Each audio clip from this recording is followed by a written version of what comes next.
It's live. Hi, everyone. I'm Thomas Allen Harris, host of Family Pictures USA, and we are here today to celebrate Hispanic Heritage Month.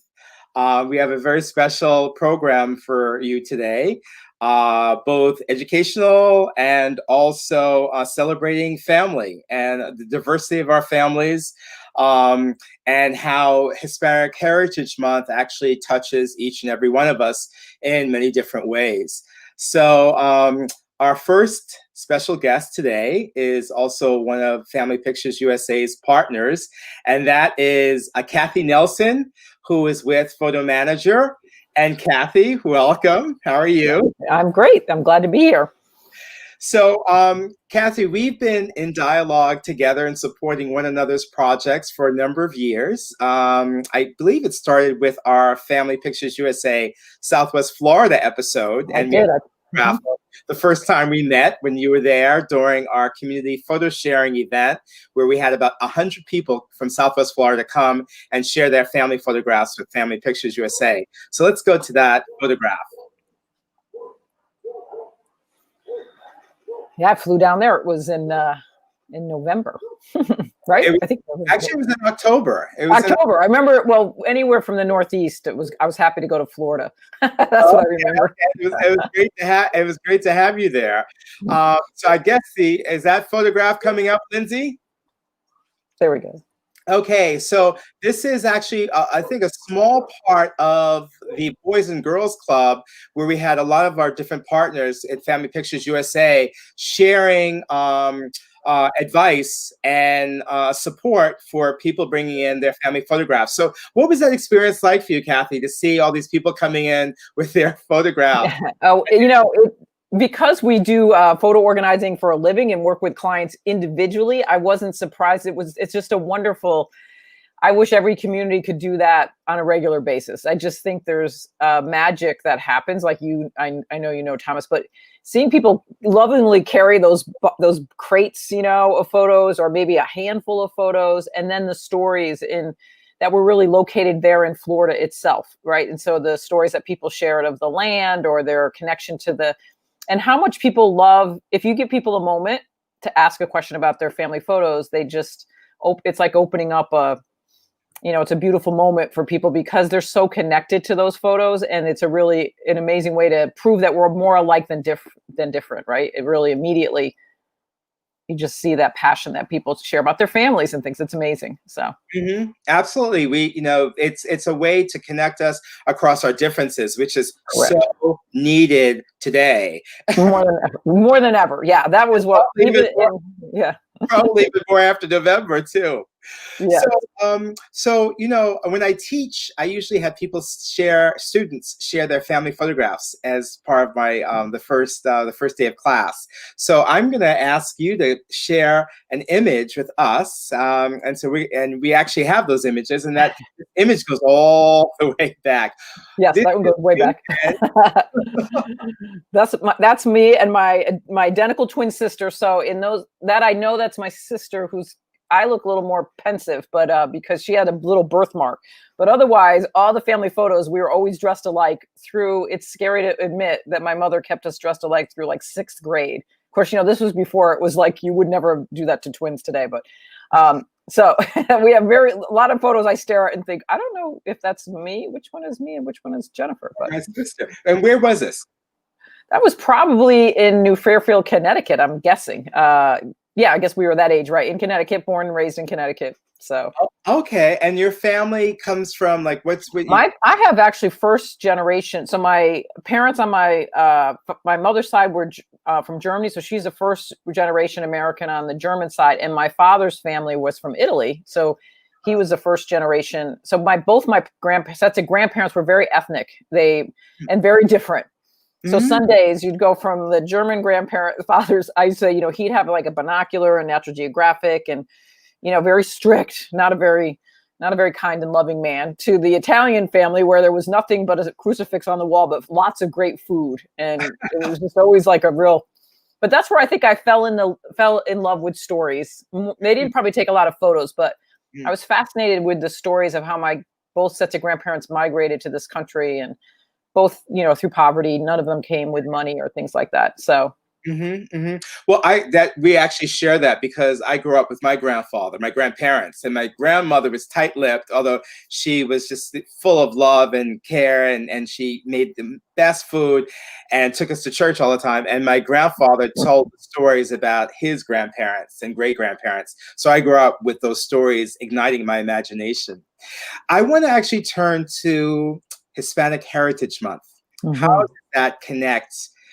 How are you connected with Hispanic? I know, it's so funny that when we set out to have this time together, we didn't know that there would be this connection, right? You didn't know the story about my, so I'm an adopted parent. I chose adoption as a way to have a family. And so on December 30th, 1993, we got a phone call that a birth mother had come through to a hospital in Texas, and she was from Mexico. And we were the family that she chose to adopt her child. So we flew down to Texas, and here we are holding Joshua, like kind of in a state of shock. So his birth family is from Mexico City, and there we are holding him. And we got to meet her, have a great video with her, very emotional about a lot of shame around, especially in that country, that she had gotten pregnant, and her parents didn't know. They thought she was on holiday. So she had a visa, and she was writing fake letters home, like she was having all this fun. And and that's not the truth story, right? So So she was pretty young. She was kind of young. She was young. Yes. She was young at the time. Yes. Yeah. Yeah. Yep. And tell me, let's go back to that photograph. So tell me, when you look at this photograph, like, what is it like, you decide to share this with us? What does it make you what are you feeling? Oh gosh, I just have I can go back in a minute there. We didn't know. So she went into labor early. And so we flew. It was really, really cold, and we flew, and during Christmas season. And my husband's family is from that part of Texas. They picked us up. They knew that he was a little boy because he had been born already, but they didn't tell us. So we walked in, and we didn't know if it was going to be a boy or a girl. So I just remember just falling madly in love with that little face. He's a character today, so I can still who knew what that would be like, but. It just now I joke we had no clue. I mean, we didn't have any idea the complexity of adoption, actually, honestly, and also the complexity of raising a Hispanic son in the times that we're in, and how hard that's been for him with a lot of the comments that have been made in the last 5 to 6 years. It's been a journey that we didn't expect. We were probably very naive and thought that love could solve all problems. It helps a lot, but it doesn't change what's true. So he began a search, I understand, for his roots and went to 23andMe. Is that correct? Right. Well, so for Christmas, his sister was then born also through adoption 4 years later, but we were able to contact and connect with her birth family, both her birth father and then her birth mother. And I always felt really bad for Joshua because we knew nothing. So I decided to give everybody 23andMe for Christmas, so at least we would know something. And then when this came back, we just always marveled at, if any of you in the audience that are watching this have ever had these done, usually, at least for my genetic background, I was mostly blue with a little like red because of the Southern Italian, but Joshua just felt like it lit up the world. So you could see he was 47.3% European and then 44.6% East Asian and Native American. And that really was the first time he had any sense. He studied that for a long time, was fascinated, but it was all a mystery. We didn't really know anything other than that. Until I was, let me just jump right in here, right? I was sitting at home watching a news series, and it was like a weepy story of a birth mother meeting somebody. And I thought, gosh, I haven't logged into that 23andMe in a while. And I logged in, and there was this message, and it said, private message to Joshua. I had all the logins because nobody else was paying attention. And it said, Joshua, how is this possible? This says that my aunt Gabriela and my uncle Raul from Mexico are your parents. How could that possibly be? Wow. And I read that, and I was like, I knew his birth mother's name was Gabriela. And you hadn't spoken to her since that initial meeting. No. And we knew Raul was this young man who came with her, but he was her friend, and he just came to help her. Well, so we know now they married, and so Joshua, I just started yelling, and he came upstairs, and he was shaking, and tears were just, as he was scared to death. Do I respond? And tears just were streaming down his face as he sent her a note back and said, my name is Joshua Nelson. I was adopted in the US. And so that was a pretty momentous moment. So they developed, she's 20, I think she's 29, has two boys. This is his cousin who reached out to him? This is Belinda. Belinda and Joshua. Yep. And she lives in St. Louis. Her mother, so his aunt, her mother came to the US as an exchange student and stayed. She's the only one that stayed. So he has sibling, like aunts and uncles and everybody that stayed in Mexico. And so she had a daughter who is Belinda, who speaks English and stayed in the US. And so we flew her to Connecticut, and this is them meeting for the first time. And they look so much alike. They look like, isn't that amazing, right? They look like a male and female version of this thing. It's like their mirror. And, and she told him so many fun stories about how passionate the family was and how bad the tempers they all have. And Joshua, without question, is very passionate and has a temper. And he felt like there was a lot of relief for him to know that he wasn't crazy, right? Because we all don't really have tempers. And it was, so where do I fit in? Who am I? All of those questions have been kind of a little bit answered for him. Wow. So did it open up contact with other family members, or because I imagine they would not, this is where it's not always a romantic story. We'd love it to be a romantic story like that. But unfortunately, they have chosen not to have any contact with him. And we don't really know why. We don't speak Spanish. There's a lot of secrets. I think there was a lot of there's a lot of family dynamics that were with a very strong domineering grandmother that refuses to acknowledge him. So he's had to really process that as well. And that's been hard. Yeah. Well, our good thoughts are with him, and I'm so glad he got to meet his cousin and has this connection, and that he's blessed to have such great parents, who are supportive of his journey. Because I feel like, no matter where we come from, we each have in some ways, our own cross to bear in terms of how we make it through the world and understand who we are. In many ways, it's like a hero's journey, to kind of reconcile. It is, and I feel like we always say there's always room at the table for more. There's always enough love. So when that day comes, we just open up the table and add another seat. And so that's the way we've kind of tried to portray it. But it's been really powerful to understand a little bit more, just in terms of the times that we're in, especially when people started saying, go back to, are you over the border, or go back to Mexico, or all of those things. It was just painful to watch, to really experience that much more firsthand. I was no longer removed from that. It was part of my life. And I understand it on a different level than I would have otherwise. So. Mm-hmm. Well, thank you, Cathi, for sharing that story with us, your family story. And in some ways, your company is focused on helping people manage their photographs, these like archives that have come down to us or that we're generating. But story is an important part of that. So could you just talk a little bit about the photo managers and the relationship between managing your photograph and telling the story? They're so linked. I mean, we call ourselves professional photo organizers. We've recently changed that name to photo managers, partly because organization is just one piece of the puzzle. And the piece of the puzzle that it is that I believe that we're a people of stories. That's my root belief system. And the way we tell our stories today is usually visually through photos and videos and things like that. So as I got passionate about that, people started hiring me. Would you make a photo album for me? Would you help me with my photos? I was like, well, I can't do that without getting them organized first, because how do I know, what's the narrative? What's the story that I'm going to tell? And from that, doing that myself in 2009, we've grown an industry of over 700 professionals who do this professionally for a living. You can hire somebody who can take you through this process, because it's not easy to do it alone. And everything from digitizing, those are and I wrote a book, Photo Organizing Made Easy, but those are my old family slides and family photos. And I'm sure everybody has a pile like that, right? I have some old albums, you have some CDs, you have slides, you have prints, you have flash drives. And so how do you pull all that together to get to what you really care about? Well, when the way we started our Family Pictures USA project is that we were actually making a film about Black photographers, and we were inviting people to come and share their family photographs with us as we toured across the country.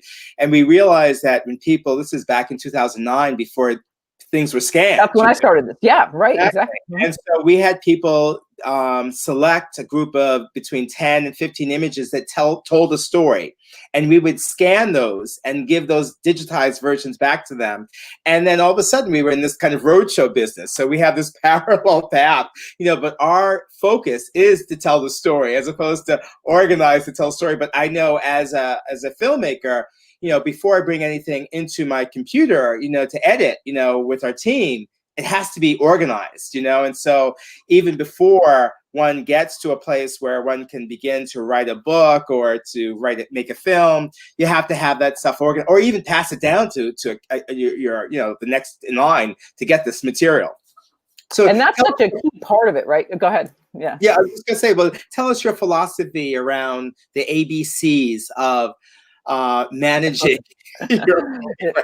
That's a simple. People love this because I think they can get your, kind of an easy way to grasp this. That it's a simple acronym I created originally when I first started this, and it's held up so well over time that when you're looking at that, and a lot of people ask, well, will my kids really care? Do they really care about these photos? And I think yes, absolutely, of course they do, but not all thousands, and I mean, printed photos, boxes and boxes, and now forget, this whole nother world. We talk about the 70,000 digital images you might have from this past week, But so the question you ask yourself is this an A photo? Is it album worthy? Is it archival worthy? Whether when you're either looking on your phone and you should be deleting, or whether you're looking at your printed photos.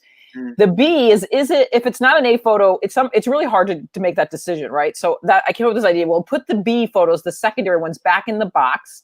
If they're printed, put a note on the box and say to whoever opens this up in 20 years, because you probably won't open it up again, you may have my permission to discard these photos, or this is what's in this box. But those are the secondary photos. The C is, though, yes, we should be really culling, deleting.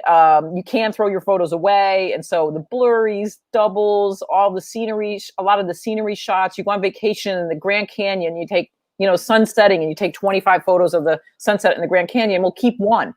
But really what matters is the S photos if they tell a story, right? So that photo of Joshua is a perfect example with Belinda. If that was in my box of photo collection and you were looking, it'd be like, oh, that's a cute picture of a girl. Maybe he took on a date, or maybe that's his sister, or maybe she has flowers.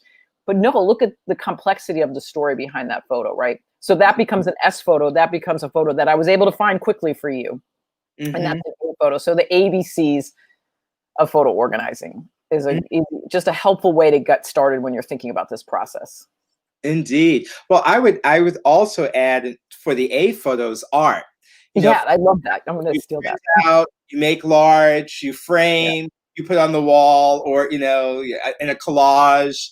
I think that's also quite important. I was actually going through some images. I'm going to be in an auction show, and I was looking for some new work to put into that show, and I had to go through. I remembered this one image that fit the theme, and I was like digging through this archive, and so and I started organizing it based on some of the conversations that we've had and I've had with some of your members, and so it was very, very helpful. So I learned firsthand from these conversations. I went out and bought my individual organizing tabs and, these little folders, and I have my bins. And so I'm really reluctant to throw out images because even though I just feel like. Just put them in the box.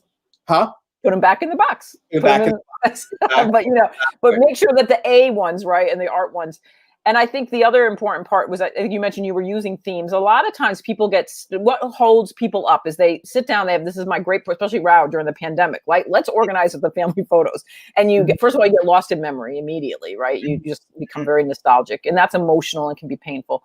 But also you get caught up usually, we think because we take photos in chronological order, today's the day, tomorrow is going to be Friday, we think we have to organize them in chronological order, but that's not really interesting. What's interesting is our themes of our lives, right? Who are you as a family? What is it that you want to remember? Are you a family that love to celebrate? Are you a family that love to travel? I had one woman, we created photo books for her kids they loved Halloween. They were like crazy Halloween people. And so we just found all the Halloween pictures of all the years where they decorated the outside of their home, all that crazy. and all the kids in the different, and it didn't matter that it went from, you know, when they were 5, 6, 7, that wasn't the point. Then I interviewed her and I got her to tell some stories like, what is it about Halloween that you love so much? But, you know, there's lots of things like that people ask yourself. Maybe you gather around food and find those photos that tell you that story and put those in albums or create a wall gallery around those themes. And then suddenly all this comes to life. Wonderful. Well, Cathi, right before we leave, you had mentioned that there is, you have some Hispanic Yes. content and also members. You have members across the country, right? So all over the world. We have members all over the world. In Brazil and yep. Mm-hmm. People can find, they can find resources locally to work with, right? Yes. If you go to the photomanagers.com and we have Find a Pro, you can, you know, search. But we are doing something called Save Your Photos Month this month. So if they just Google that, we have 40 free classes that will run through the end of October. And we have one in Spanish. I realized when we were doing this, Millie has been a longtime photo manager. She's in Miami. She was from Argentina.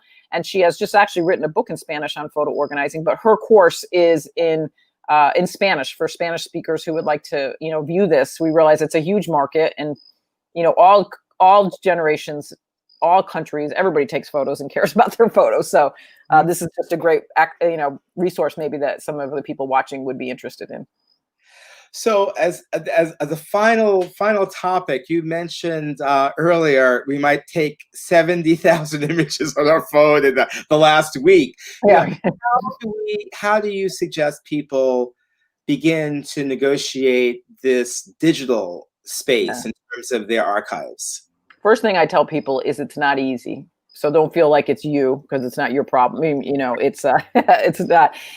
We highly recommend that you create what we call a digital photo hub. It's the same. You need to know where they all are. First of all, take an inventory. Do you have photos in Dropbox, Google Photos, Amazon, and create a photo hub on your computer or an external hard drive. And just, if you can even gather all your digital photos into one place, then there's next steps of where you can run duplication software, and you know, there's but then also this ability to delete, because I personally think we should change the word photo. Sometimes this will never happen, but we think when we grab our phone and I have a screenshot or whatever, I call that a photo, but it's not, right? I mean, what's a photo? That's just a file. But we are so, and so in the midst of all those selfies, we have these really meaningful photos at the same time. So delete the selfies and the food shots and the, should I buy these shoes in red or blue? And, but again, the main first thing would be to try and get a handle on where they all are. You can just do that as a starting place. Yeah, and I imagine going through the ABCs with those as well. It's the same concept. Absolutely. Yep. Is this archival worthy? If not, you can create a folder, call it your B folder, and drag them in there and forget about them. Delete, find the stories, add the metadata, which is adding the tagging, which is really important and things. So digital is, it's a little bit more complex to explain in a short, but the ABCs is the same concept. Yes, it's a lot. I think a lot of people are going to be looking for solutions. You know, I mean, in some ways, digital can hide. You know, it's always hidden in your phone until you lose, or you lose a phone or you lose the data. Well, I'm looking forward to continuing this conversation. There's a lot more we could explore and discuss. And I'm so grateful that we're partners. How can people find you in social media? So we are at thephotomanagers.com.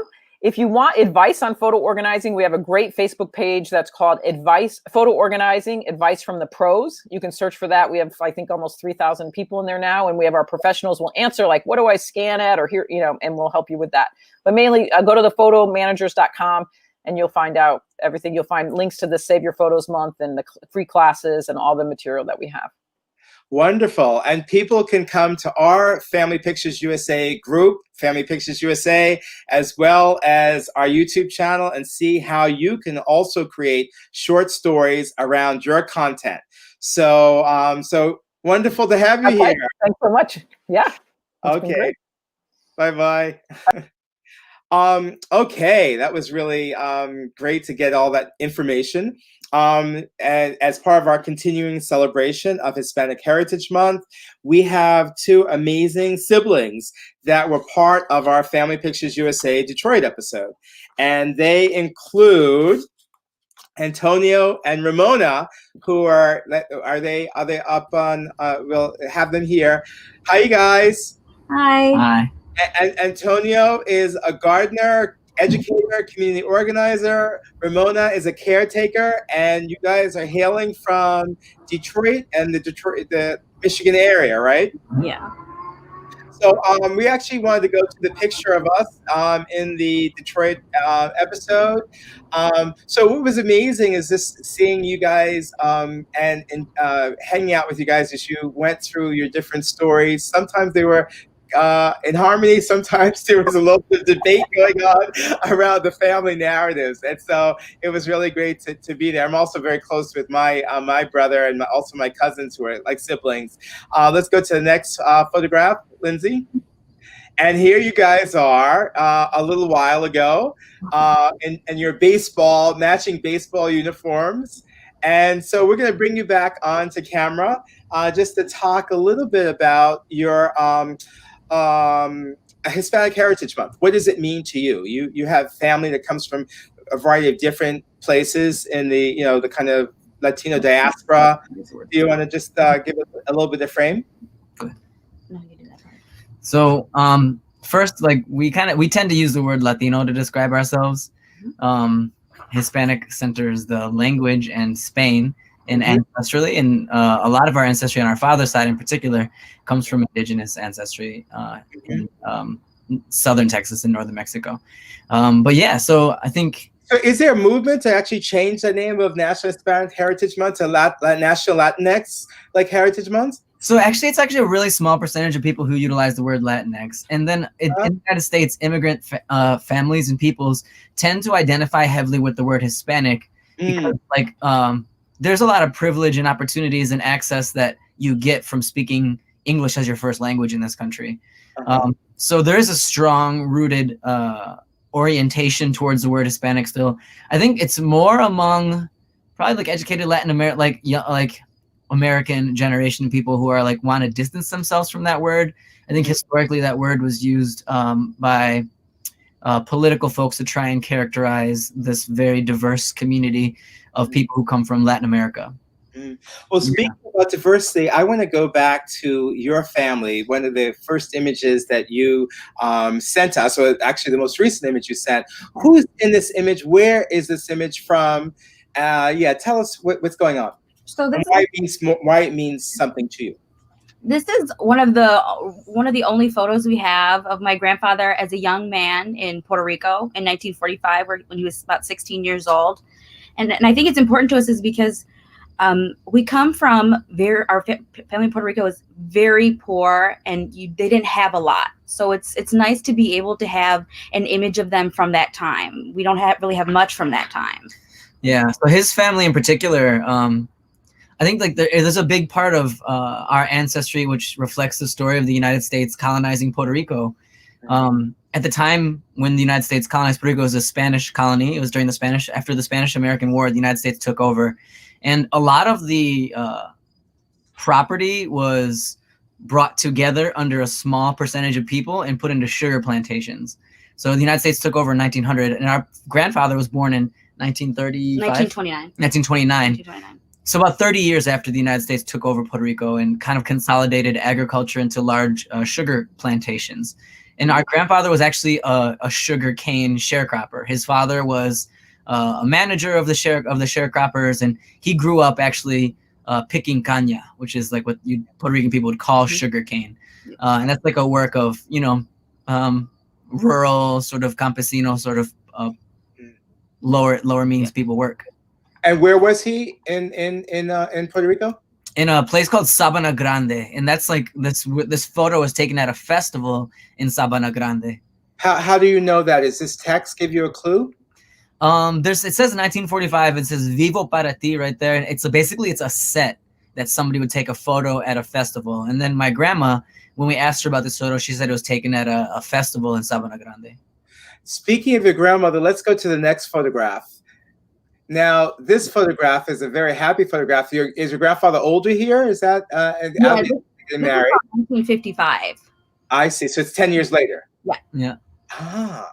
And so they came to Detroit and met here in the city. Yeah, and they didn't live too far from each other growing up. Maybe, I don't know how many miles, not too far. About 40 miles. About 40 miles 50 from a miles. small island. And then they came here to Michigan, which it seems like an odd place for Puerto Ricans to come to. And they met at church. Ah, what kind of church? Catholic. Mm. Wow. Yeah. And so when you look at this image, like what comes to your heart or to your mind in terms of, you mentioned your grandfather was had came from meager beginnings, and here he is in this like fabulous tux, and they look like resplendent. Yeah. So tell me about this image and what it means to you and your family. Well, Puerto Ricans love to ball out. They still didn't have a ton of money at the time, but they loved to get real fancy, and we like to dress up. We like to go out. We like to dance. So yeah, they were balling out. Got some nice gear together. But at the time, my grandfather came and he worked in a petroleum factory near Eastern Market in Detroit. My grandmother was cleaning houses and doing whatever she could to get by. She had a whole litany of jobs throughout her entire lifetime. Whether that be like community organizer to working at different community centers, nursing homes. She's done a ton of stuff. So it impacted your own work as well through the generations, your grandmother's work in terms of organizing. Oh, totally. Yeah, absolutely. And what about you, Ramona? What things from your grandparents influenced you? I think it's the family orientation, because I'm like, my grandmother loves to have us together and for us all to be together, and I take after her. I love when everybody's over. I love to see everybody. I love doing activities with everybody.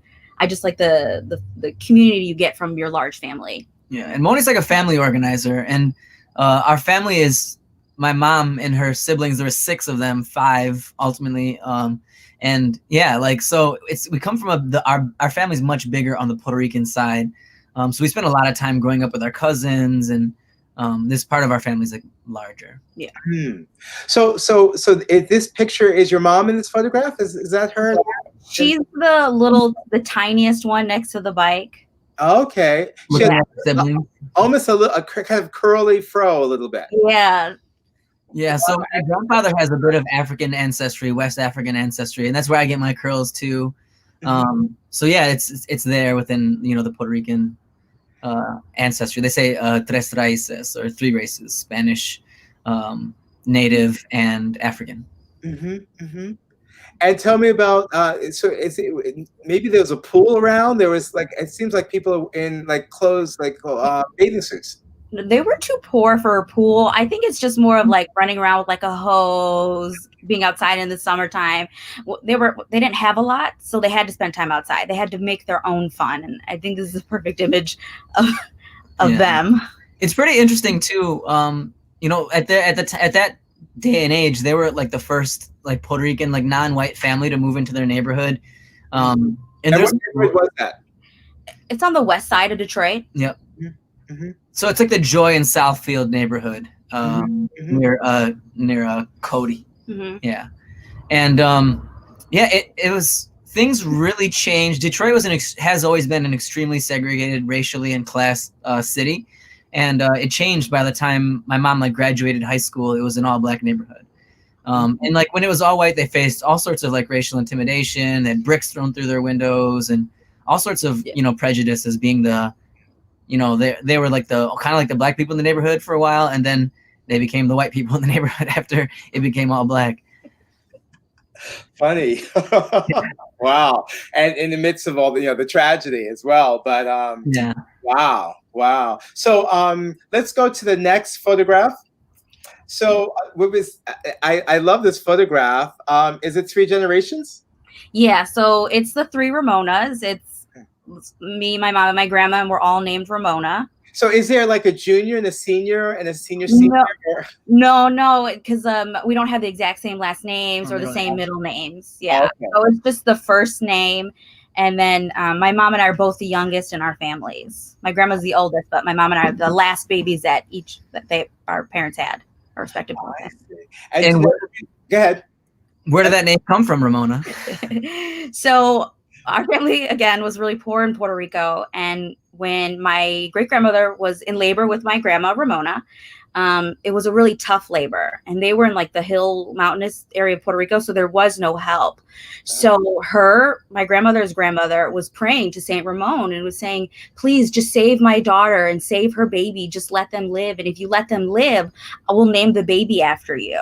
And thank God it was a girl, and she got the name Ramona, because I don't like the name Ramon. So that's how my grandmother got her name. And then when she had her last baby, she named her Ramona. And then my mother did the same thing. Wow. That's a powerful story. I love it. So tell me about your doll. Oh, I don't really remember that doll. I just really love that photo because it's a representation of the 3 generations of Ramona.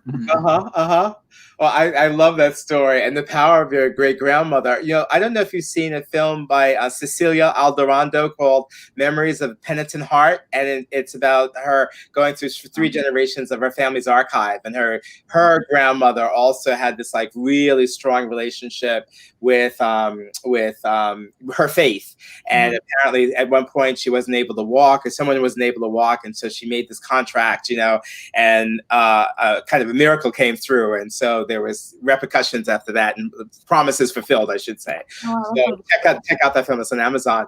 But let's go to the next photograph. We were talking about organizing, and so this next photograph features a very prominent organizer. Who are the folks in this photograph? So that's our dad and Cesar Chavez in 1979. So my dad went to Eastern like Antonio and I, and when he was there, he helped co-found the Chicano Student Association there at Eastern. And they partnered up with U of M because they were doing activist work at their colleges, and they partnered up with U of M, and my dad actually picked him up at the airport and brought him over to speak. For folks who don't know, Cesar Chavez is a really well-known, popular farm labor organizer from the 60s and 70s.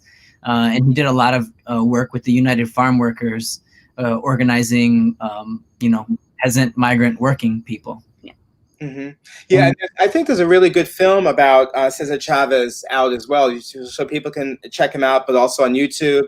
And I think a couple of years ago, a film about Dolores Cueta. I don't know if I'm saying her last name correctly, but Dolores. It was really also an amazing film to see and understand the power of organizing within the Latin American community. It's pretty cool because both Ramona and I organized with the Latino Students Association, and kind of we're continuing that legacy of our father. And even like in terms of collaborating with U of M Latino Students Association, like when I was at Eastern, we did a collaborative nonviolent civil disobedience to pressure the University of Michigan and Eastern Michigan University into allowing undocumented people to pay in-state tuition. And we were actually successful in that campaign. Organized, and we did an active like civil disobedience where we shut down traffic in Ann Arbor to get attention to these issues. And it was a successful campaign, and both universities and Washtenaw Community College now have a policy so that undocumented Michigan residents can pay in-state tuition and aren't charged unaffordable rates that would keep them from accessing higher education. Wow, wonderful. Well, go ahead, Ramona. I also like this photo because I think it represents a big part of our background, which is agriculture and farming. All of our family were farmers. We come from a bunch of farmers in Puerto Rico. We came from migrant workers down in Texas, and that's why we came here initially. And my grandmother on our Puerto Rican side, big into gardening. Our Mexican grandmother on our father's side, big into gardening, and Antonio is carrying on that legacy as well because he has a farm and he's really into farming. So I think it's a good representation of a bringing of our past with agriculture as well as our activism, and it represents a lot for us, I think. Thank you, Ramona. Let's go to the next photograph because that photograph actually talks about this Mexican side of your family. And so we saw an image of your Puerto Rican grandparents in Detroit. Now we're seeing a picture of the Mexican side in Chicago. Yeah. And so were they from Texas, came Chicago, then Detroit? No. So what it is they're from Texas and they came straight to Detroit, but they would always drive back home down to Texas every summer. And when they would drive home, they would stop and do touristy things. And this is just from one of their drives down to Texas, where they stopped in Chicago. Mm. Yeah, when we were developing our Detroit Family Pictures USA episode, we were speaking with a lot of different people, and it was like 3 or 4 people who started telling us about their grandparents who actually were constantly going between Texas and Detroit in terms of following the labor, and opportunities in terms of farm work. And I had no idea that was the case, but apparently it was very frequent in the 40s or 50s. Yeah. So I don't know if you have done work around that, or you can give us a little bit more of an understanding of that kind of migration. So for us, he didn't migrate for farming.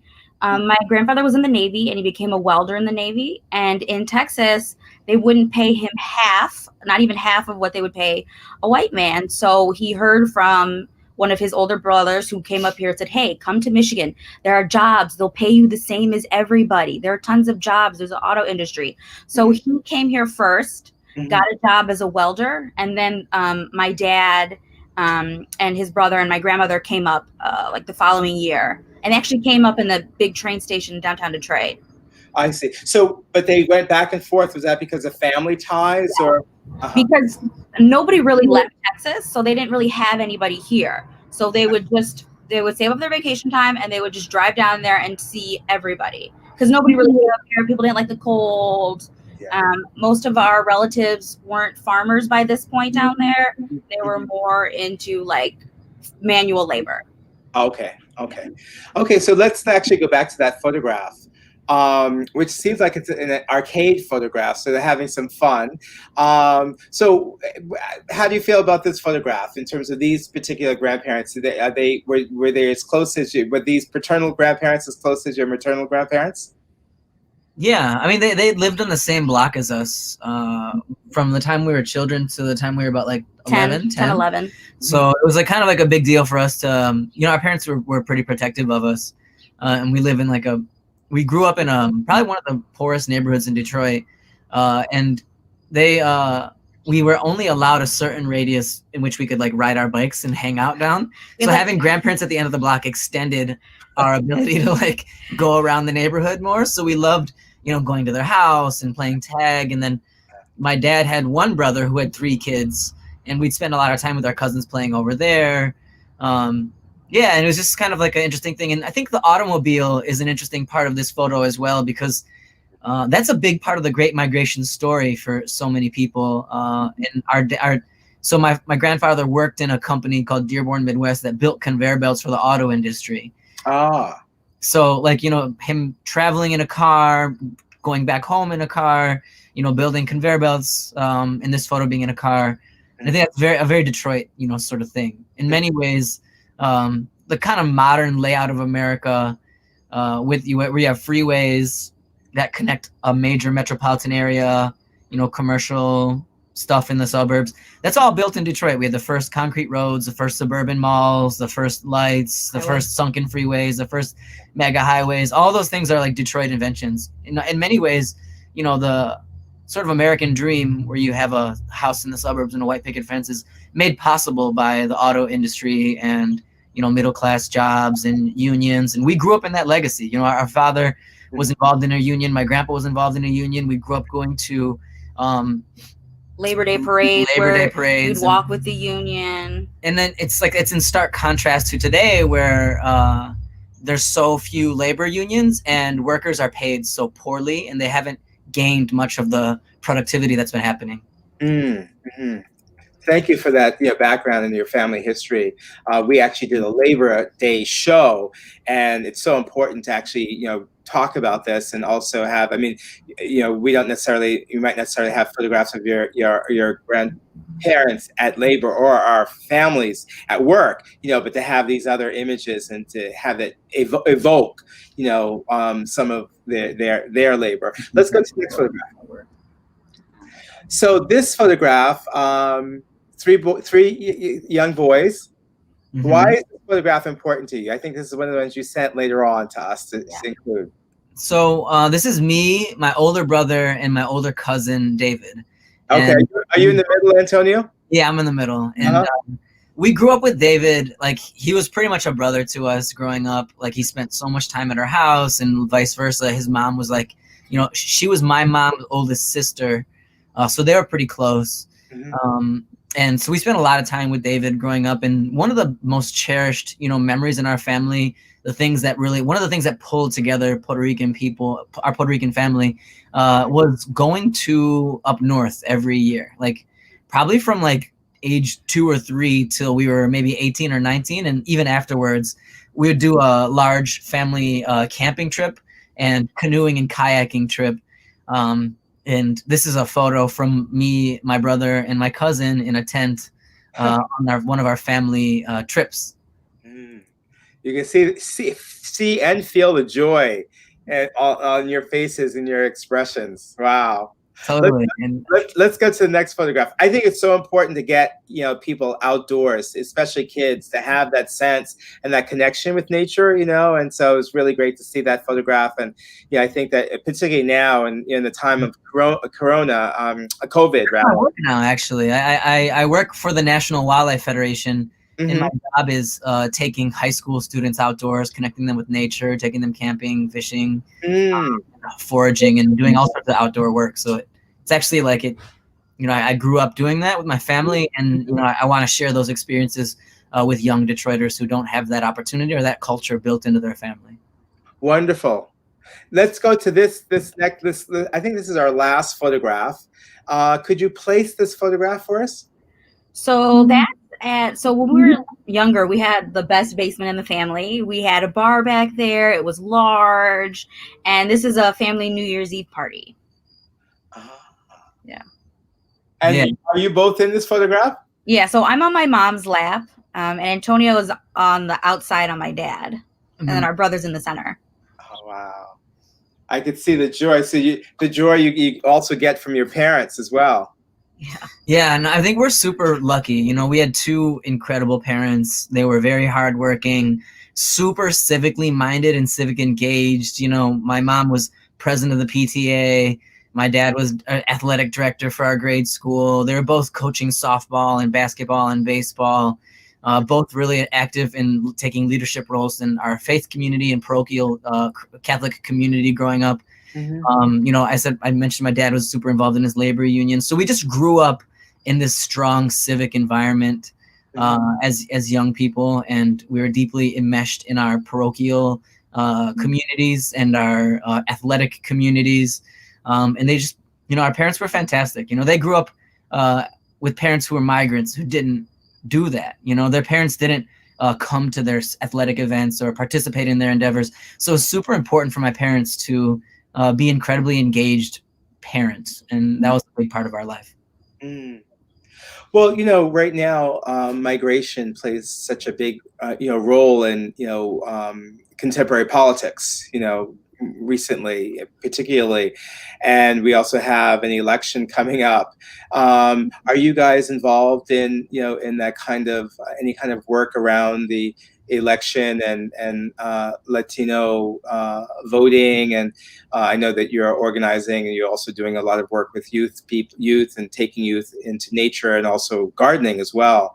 But yeah, any messages or any hopes or I'm not really engaged in that. I have a lot on my plate because I take care of my grandmother. So I'm not really engaged in that right now. But very, very political in her personal life. And strong views about a lot of these sorts of things. I don't have time. I don't have the time right now to be active in it out in the world.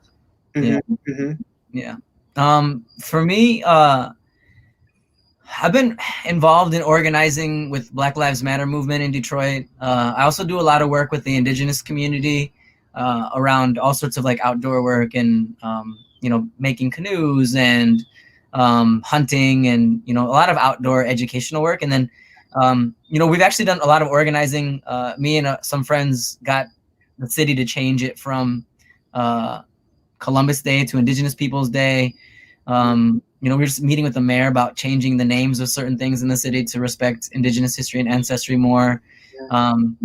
But in terms of like the election itself, like, there was a couple years where I did civic engagement and organizing, maybe like 4 or 5 years ago, and get out the vote efforts. My partner is involved in that work. And yeah, I mean, we all stay pretty much very civically engaged. We send each other political articles and memes, and you know, we share a lot of that stuff online. And you know, I think like the election is all fine and well, but regardless of who wins this cycle, we're gonna have to push, because neither one of these candidates is actually, you know, putting out a vision that's going to be correcting the ship, if you will. Of where America's headed as a country, being the leading oil producer, and you know, in partnerships with other countries who are not doing well. So I think, yeah, regardless of who wins, we're gonna have to push hard.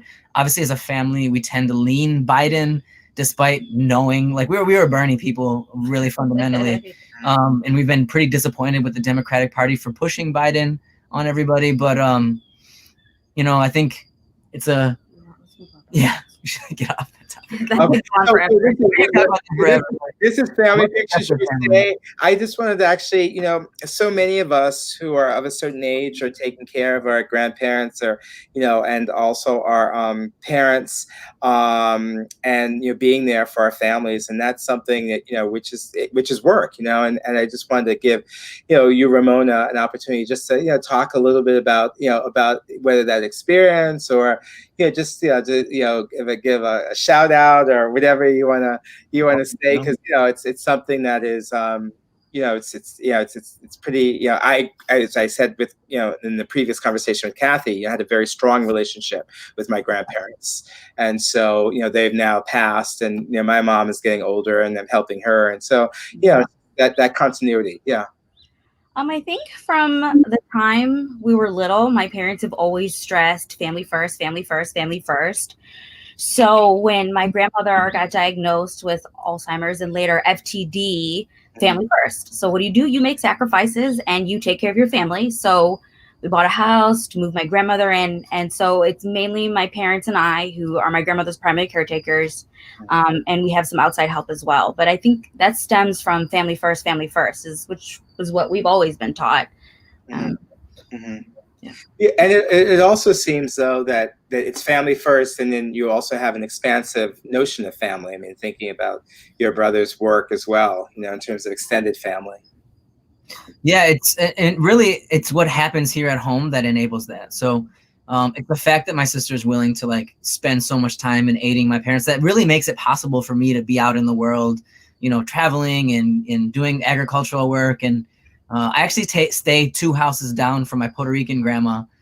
So I'm able to, like, lend a hand on that side of the family and kind of do some work taking care of her. She's 88.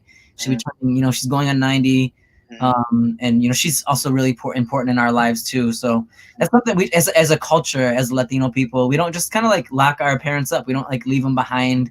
When our grandfather, our Puerto Rican grandfather, was passing away, was it 5 years ago now? The people at the hospital were just so shocked how we kind of stood vigil. There was always somebody there with him. You know, and that's something that's super important to us, is to be there for our families towards the end, and through those, you know, I think that's one of the terrible things about COVID is, you know, so many people who are, like, you know, passing through that horrible phase alone. So a big shout out to all the people who are in hospitals, and nurses and doctors who are coming up with creative ways for family to stay engaged in those end of life processes, because it is major work. It is a deep emotional labor. It's often feminized labor. And, you know, these are things that the government should be supporting. You know, that's why we need Medicare for all. Thank you. Well, I want to say that I'm so grateful that you two were available to help celebrate Family Pictures USA as they celebrate Latino and Hispanic Heritage Month. And, you know, we're so grateful that you were part of our Detroit episode, which is actually broadcast for free on YouTube. So people check out, it's in the last third, that Antonio and Ramona's story is highlighted. And it's an amazing close of the Detroit episode. How can people follow you? Where should people follow you? Either of you? Here's your chance to plug it. I don't really do social media. Just my dog does social media. Yeah, what's his page? I'm not gonna do that. That's Okay. weird. But I don't do social media at all. Like, people don't even know Antonio has a sister because I don't do any social media. My dog has social media, and that's it. But you could follow me at on Instagram, Twitter, and Snapchat with SW Detroit Jesus. Okay. Yeah, SW Detroit. All my neighbors say I look like Jesus. And it's like political thing for a while. I was like, Jesus was brown. He kind of looked Arabic or African. So I'm like, here he is, you know. There it goes. There it goes. Well, again, thank you so much. And I'm Thomas Allen Harris, and I am the grateful host of Family Pictures USA. It's been amazing to be here with these folks that we've been in dialogue with for a number of years now, as we continue to bring people stories that connect us across our differences, using the family album, something which most people think is like a relic or, you know, like it belongs in a box or a library. We're transforming the use of the family photograph for the digital age and using it to bring us together and empower our communities. So again, thanks for being here and look forward to seeing you at our next show. Signing off. Thank you.